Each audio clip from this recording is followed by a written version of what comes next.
Então, vai ter que ser posicionado assim, ó. As faixas de borda referentes à região da ilha.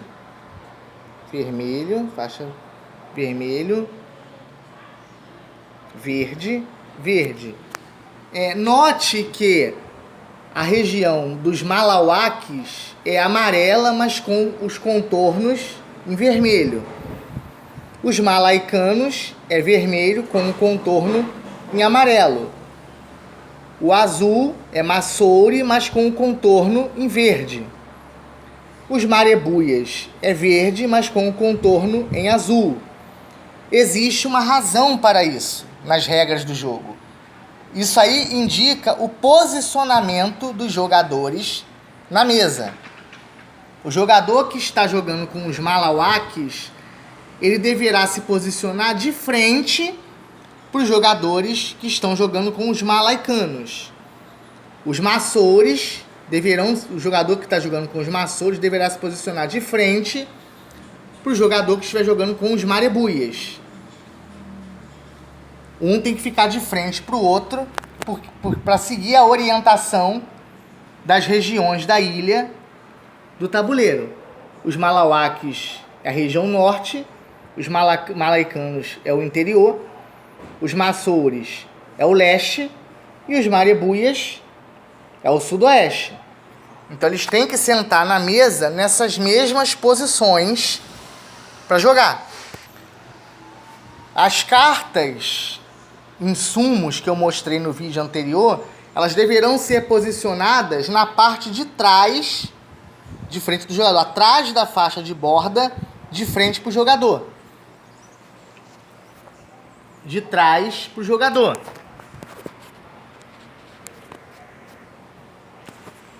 De trás para o jogador. Mesma coisa, de trás para o jogador.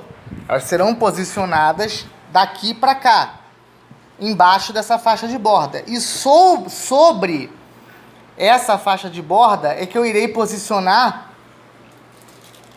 as fichas marcadores de combate, através daquele dado preto que eu mostrei, do oráculo. O jogador vai jogar, ou ele vai tirar 5, ou 6, ou 7, ou 8, ou 10. A depender da quantidade de tentativas, ele vai marcar com essas fichas sobre essas faixas de borda. Essas regiões aqui, esses espaços das cores das etnias, nas faixas de borda, são relacionados ao amuleto de guerra, que eu vou explicar mais futuramente. Então, admitamos que o jogador que está jogando com os Malaicanos, os vermelhos, ele tenha jogado o dado oráculo e tenha tirado 8. Então, ele vai 8 tentativas de combate. Ele vai ter que posicionar 8 fichas, marcadores de tentativa, sobre a faixa de borda. Cada uma dessas tentativas que forem se exaurindo, ele vai removendo as fichas da faixa de borda. Quando elas se acabarem, ele tem que passar a vez para o próximo a jogar, independentemente se ele foi o vencedor ou o perdedor dos combates. A única possibilidade em que ele não remove a ficha da faixa de borda é quando acontece a possibilidade do empate total, que eu vou explicar também quando eu for falar sobre as cartas combate. O jogador ataca e defende através das cartas combate. Eu disse no vídeo anterior que eu faria um vídeo separado só para os dados insumos, só que não precisou. Mas, para as cartas combate, eu terei que dar uma explicação genérica nesses vídeos e gravar um vídeo específico só sobre elas, porque tem mais coisa para falar. E não vai caber num vídeo só. Então eu vou ter que gravar outro vídeo específico só das cartas combate. Mas os jogadores atacam e defendem através das cartas combate.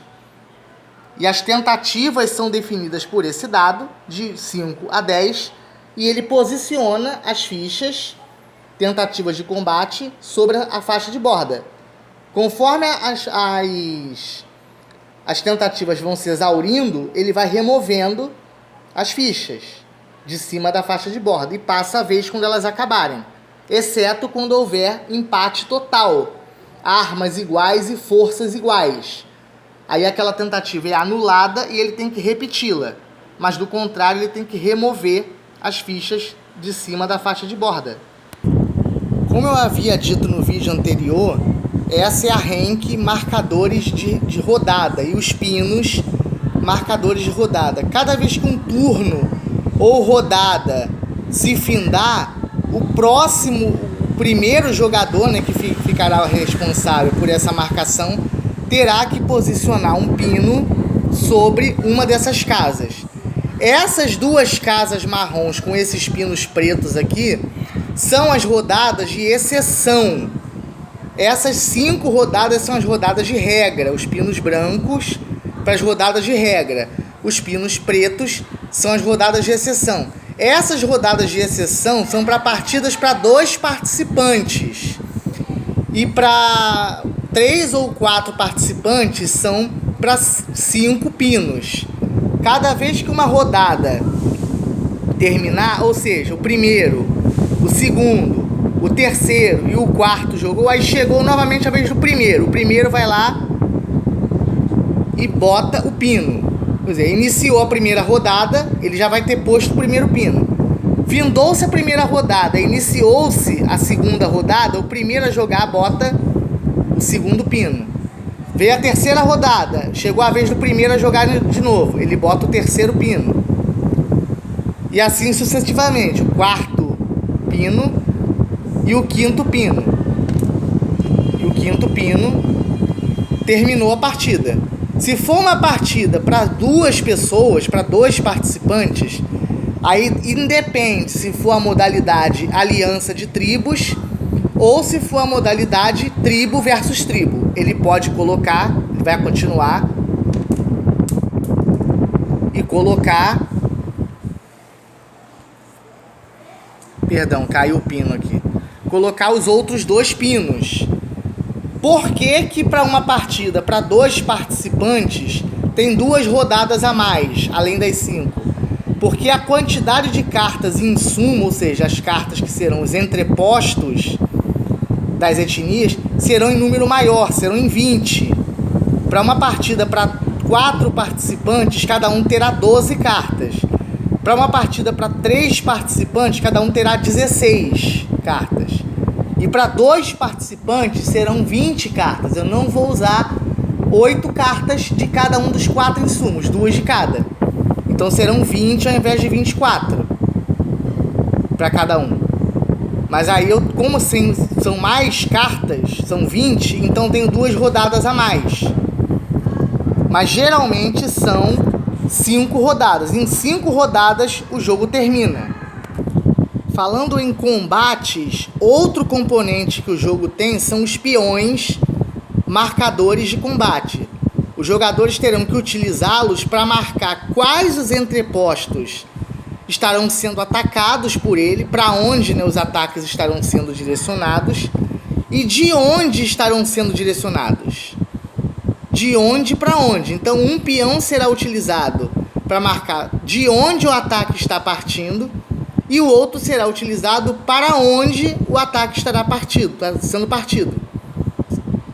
Estará partindo, ou seja, cada jogador vai utilizar os 2 peões na sua vez de jogar, para marcar de onde está atacando e para onde está atacando. Outros componentes do jogo são as casas santuário, as casas internas, que são esses quadrados aqui, que serão posicionados dentro das regiões da ilha. Cada etnia tem as suas. Essas daqui, no caso, são a das marebuias. Água potável, caça e pesca, milho e cereais, frutas e ervas. Essas aqui são da etnia malaicanos, vermelhos. Água potável, caça e pesca, milho e cereais, frutas e ervas. Essas aqui são da etnia malauaques. Água potável,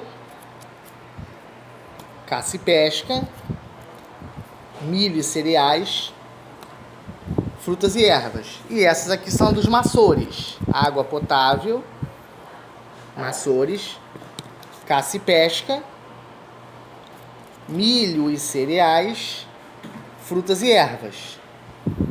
Essas casas serão posicionadas aqui dentro, serão as casas internas, os santuários das etnias, que estarão ligadas aos clérigos, às peças clérigos, que eu também terei que fazer um vídeo específico só sobre eles, porque também se desmembrará em algumas explicações, iguais às cartas combate. Agora, o próximo componente que eu vou explicar são os amuletos de guerra. Então, esses são os amuletos de guerra. O amuleto de guerra da etnia Malawak, o amuleto de guerra da etnia dos malaicanos, o amuleto de guerra da etnia Masouri e o amuleto de guerra da etnia Marebuia. Eles deverão ser posicionados nesses espaços aqui, ó, que eu falei, da faixa de borda. Esses espaços da faixa de borda são destinados ao posicionamento desses tiles, amuleto de guerra. Quando o amuleto de guerra estiver virado para baixo, assim, eles estiverem assim, eles estarão inativados. Quando o jogador for trazer o sumo sacerdote para a batalha, ele vai ter que ativar os amuletos de guerra. E ao trazer o sumo sacerdote para a batalha, ele deverá novamente inativá-los.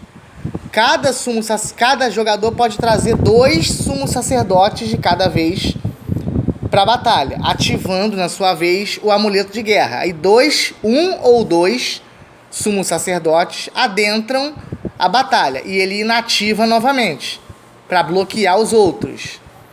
Quando chegar a vez dele novamente, ele pode ativar os outros 2 para adentrarem a batalha, dentro daquelas 5 rodadas que eu mostrei na rank marcadores de rodadas.